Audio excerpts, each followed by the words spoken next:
passed at the very end of 1975, and then it was signed into law by President Ford in 1976. In fact, it was just about the first thing he signed into law in the bicentennial year.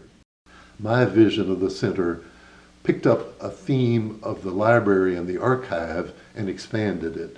And that was the theme of documenting folk culture and making it available for wider public dissemination.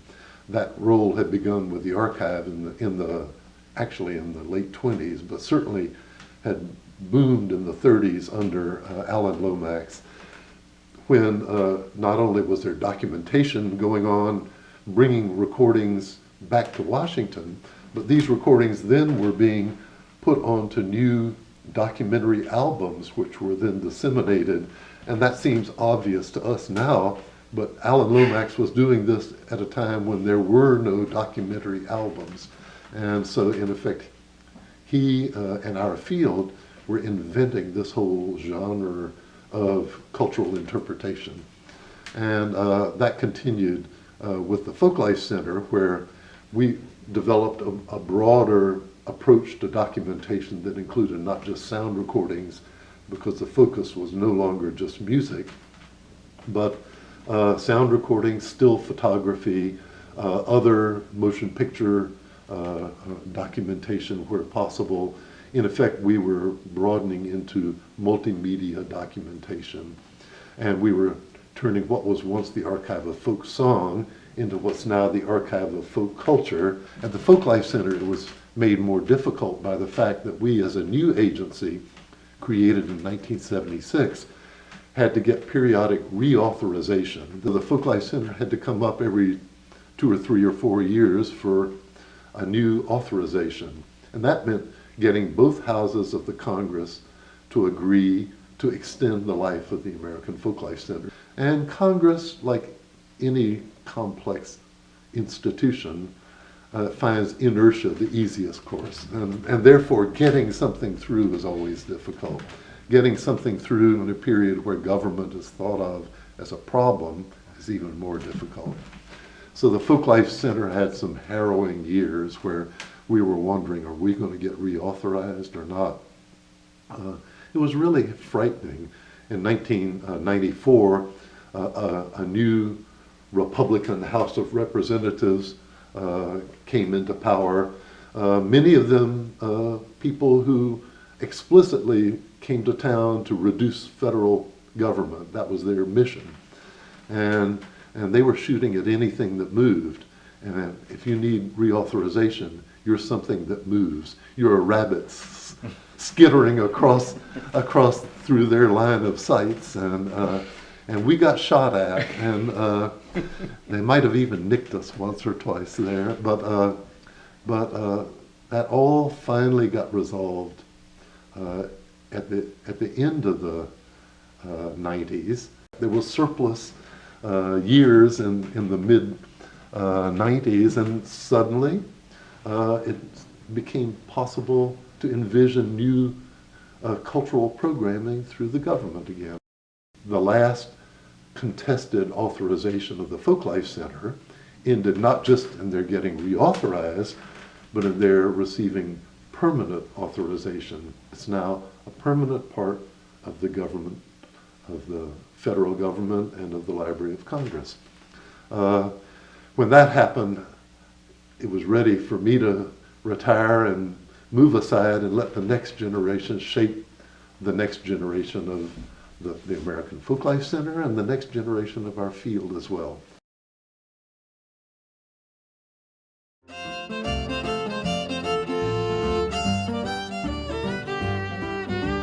The NEA and NEH were going strong, but were not paying attention to folk or vernacular culture. Most of the NEA in the early period, and parallel the NEH, went to 3 cities: Boston, New York, Philadelphia, art museums, Metropolitan Opera, avant-garde art. You know, that took the bulk of the money. A few individuals who were concerned with cultural politics or policy became conscious of the disparities in the cultural program. The legislation plus the lobbying of people like Archie Green became this kind of prod, or this prod jamming into their ribs and nudging them to do better. And this prod led Nancy Hanks, who was chairman of the Arts Endowment, to convene a meeting in the fall of 1973.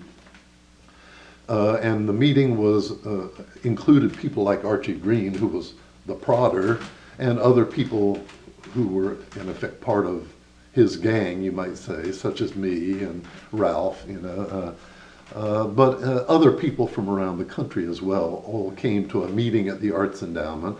They presented us with a nice agenda, and we promptly tore up the agenda and started genteelly jumping up and down and saying, "You've got to do better." Nancy came toward the end of the day, just as we were getting most intense in our agitations, and she listened hard. You could tell she was taking it in, and at the end we sort of presented a list of things we needed, and we said, we're not asking for more than giving focus to folk arts. In other words, hiring a person in order to create a program and not just sort of doing it out of your back pocket as things pop up in your purview. And so that's what we pressed her to do. We all went home wondering what would come of it, and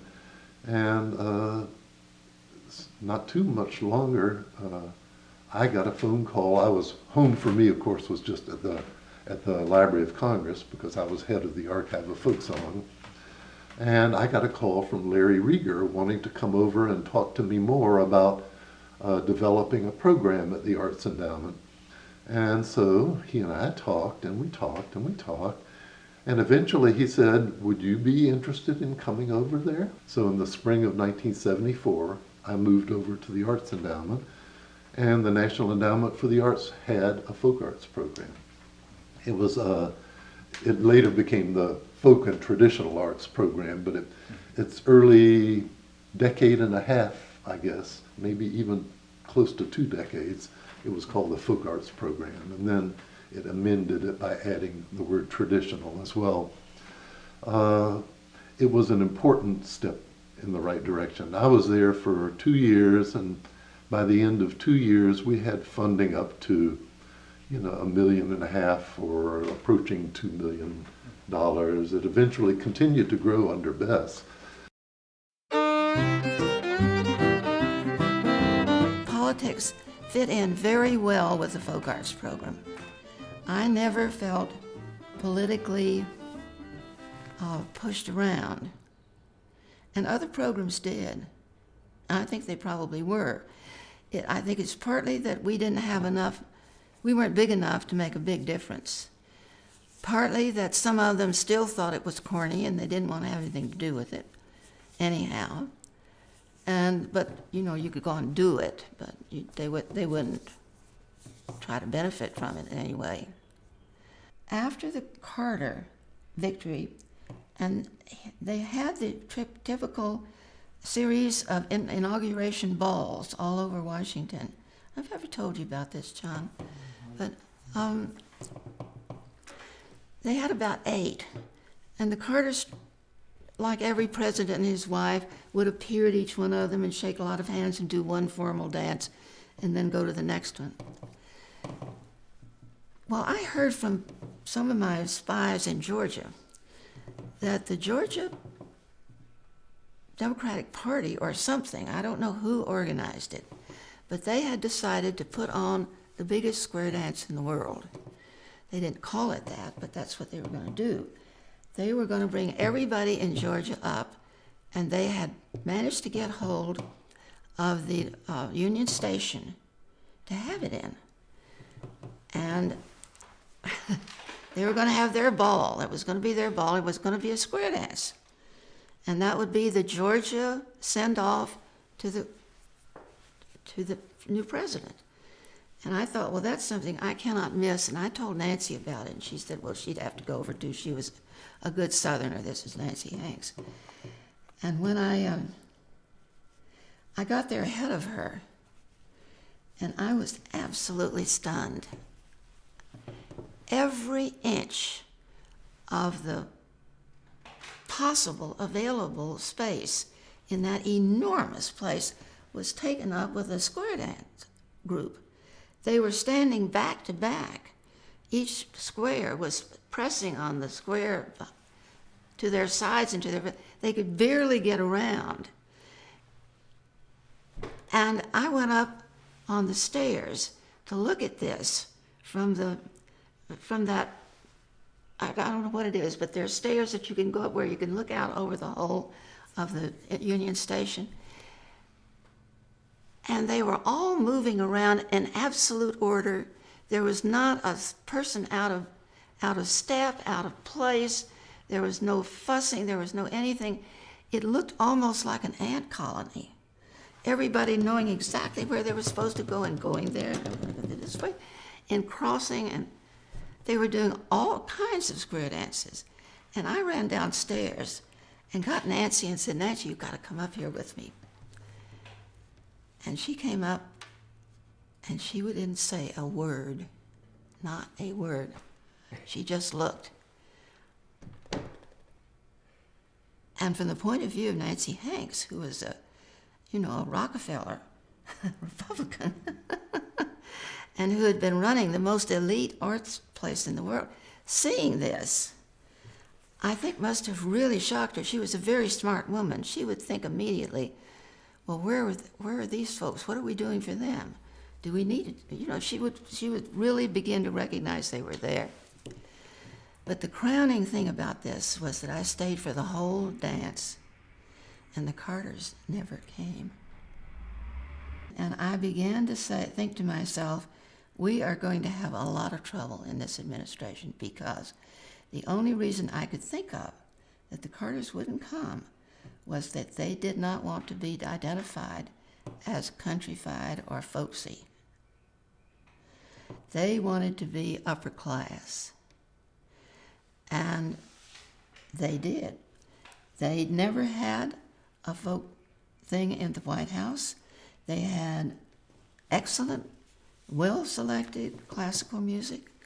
They had a little bit of jazz, about one concert, Duke Ellington type.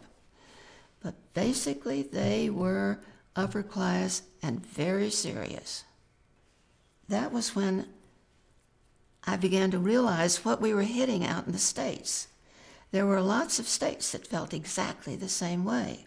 They didn't want a folk arts program because they didn't want to look like to everybody in the world that they were corny and old-fashioned. We have really come a very long way, I think, in terms of enlarging our view.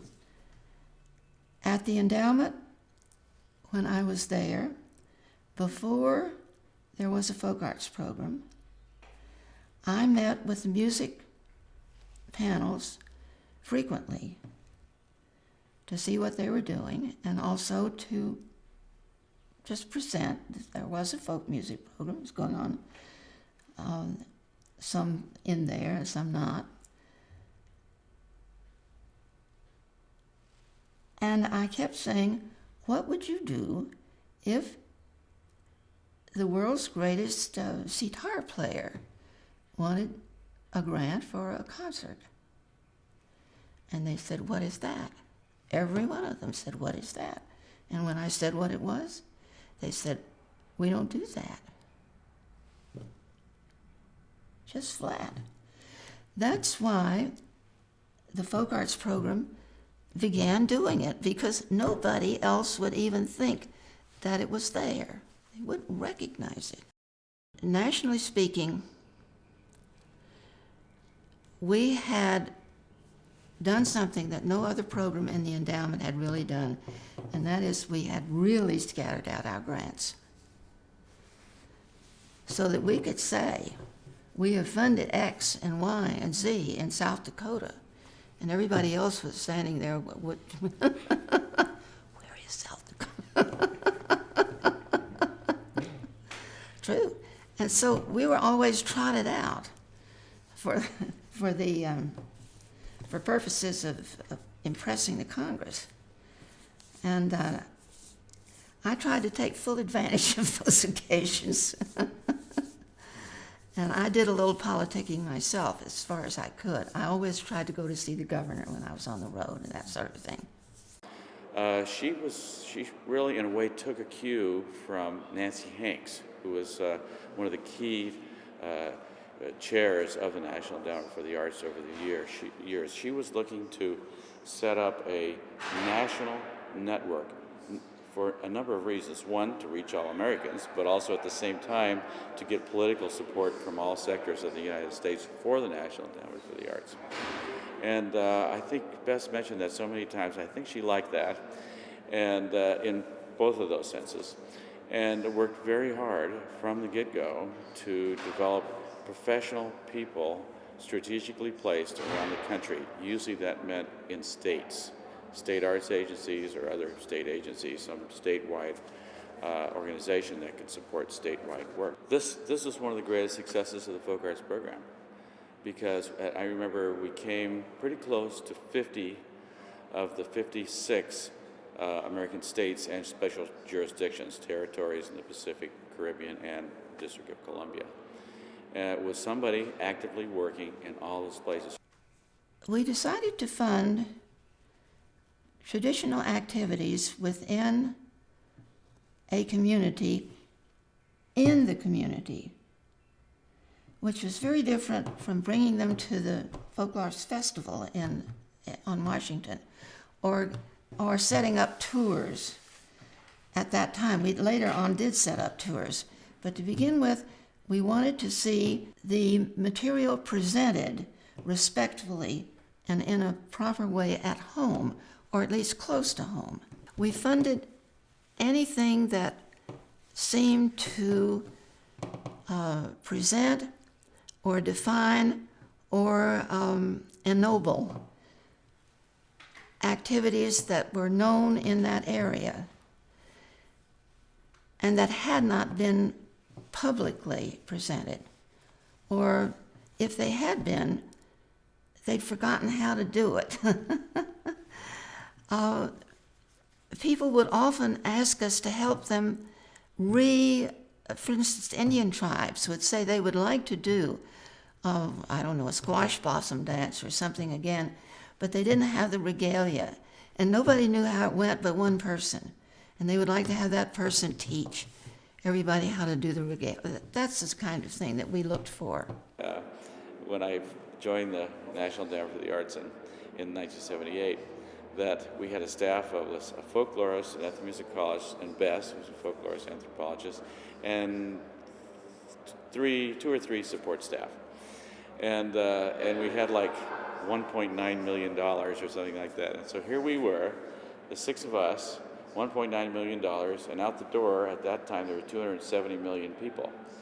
And there were about 3 or 4 folk arts nonprofit organizations that really had professional people on board and dealt with the public at large in their area.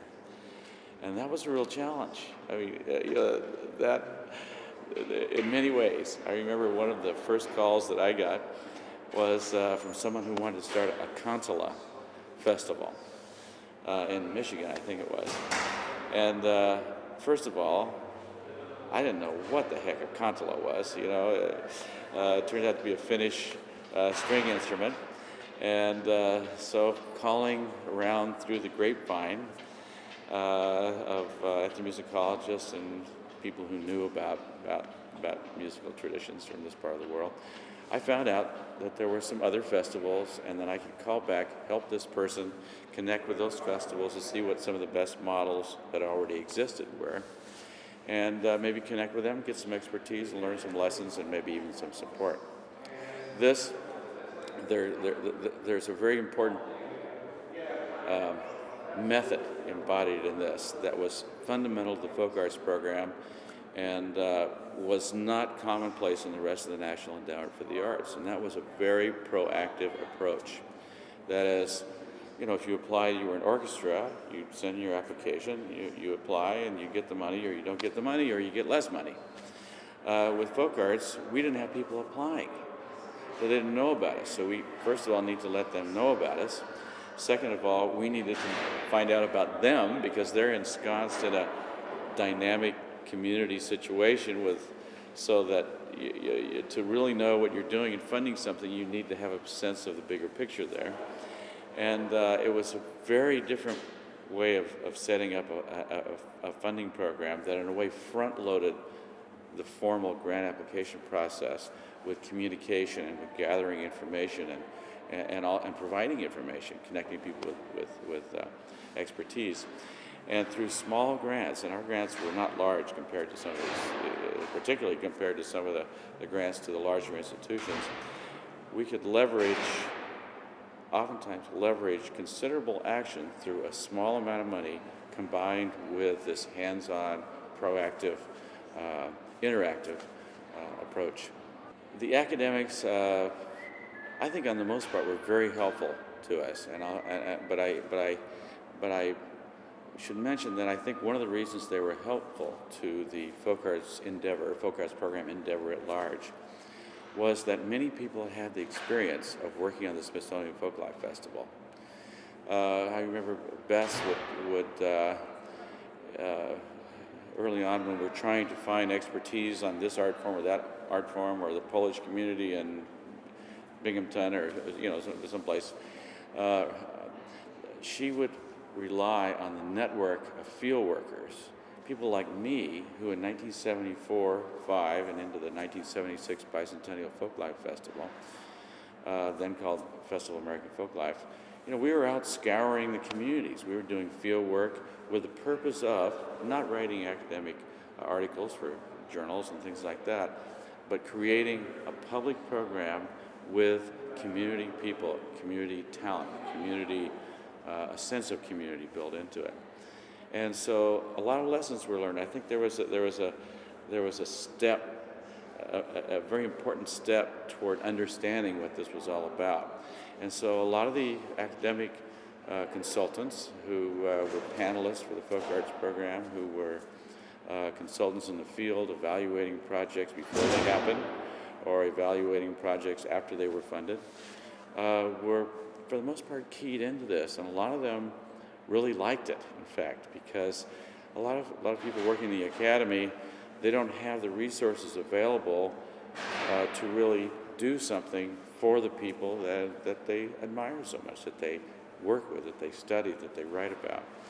And of course, there's always there's a certain point of view that felt that intervention was corrupting cultures, or it was bad, or it was counter to the principles of good scholarship that were supposed to be pure. So I think it was an inheritance of the pure science era of the 50s, maybe moving into the 60s and beyond. But the point is we all live on this one planet. We're all interrelated anyway, and I think scholarship in more recent decades is kind of has pretty much blown away any false notions that anyone can be totally separate from anyone else they're interacting with. In any case, I think we've gotten beyond that, and on the whole, trained folklorists, trained ethnomusicologists, trained people from other social, cultural fields were extremely important to bringing good sense, good intelligence, good expertise to bear on the funding programs at the National Endowment for the Arts. Well, looking back in time from this point of view, one of the great achievements, I think, in terms of public notoriety, in terms of energy within communities on the part of artists, because they talk about it so much, and it's become a part and parcel of our national cultural life. In a way, it's been a recognized institution within it, was the National Heritage Fellowships. That again, Bess Hawes was really she was the engine and the visionary that brought that into being, with the support, I have to say, in 1982 of Frank Hodsall, the chairman of the National Endowment for the Arts at the time, appointed by President Ronald Reagan. And Frank saw this immediately, and he supported not without criticism from outside, from others, but he supported Bess, he supported the National Heritage Fellowships, and they came into being in 1982. They came into being, but not without a certain amount of trepidation, because again, in the academic world particularly, and for just cause, there was some concern about singling one individual out of what you might think of as a groupie culture, where the emphasis is on people working together rather than the star being the person that everybody should look to. And so Bess and we all were very careful in crafting that program, as careful as we could be, to say, that this is not necessarily the best person, but rather this person represents the best values of, and to try to use the award not so much as a cash prize, but as a way of broad recognition of the value of this person, of the culture, and the art form that they represent. And it started in 1982, and there was also some skepticism that, after the first 20 awards, you're going to run out of people that deserve this national award, which was it was a pleasant surprise to realize after 10 or 15 or 20 years that indeed was not the case. I remember one time not being able to sleep, and so I just started counting cultures that I'd worked with over the years. Sheep didn't work for me. I got up to 175 before I fell asleep. I woke up the next morning and I wrote them all down as best I could. And if you multiply 175 by all the art forms that those 175 culture groups represent or contain within them, we're talking about a lot of worlds of art out there worthy of national recognition. And so the program has not come close to running out of worthy artists. And of course, new people are born every day. So.